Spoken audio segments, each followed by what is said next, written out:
Your new LG dryer is equipped with a duct blockage sensor that can help warn you of a potential blocked exhaust duct. If you see a D90 or D95 error on your control panel, your dryer has detected a 90% or 95% blockage in the ductwork, prompting immediate attention. Blockages and restrictions in your home exhaust system, possibly caused by lint buildup and debris, can prevent your dryer from running efficiently at maximum performance. Here are a few possible solutions. Make sure that your lint filter is clean and free of any blockages.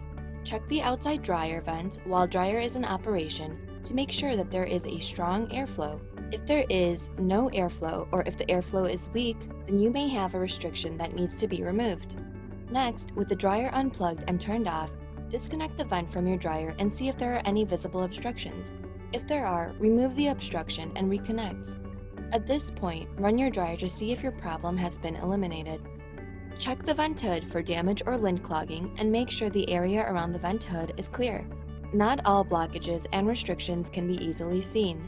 For instance, if the ductwork is too long or has too many bends, blockages can occur. If this is the case, it is recommended that you call a professional for duct cleaning. Using a dryer with a severely restricted exhaust may create an unsafe environment. Do not use the dryer until the exhaust system has been cleaned and repaired.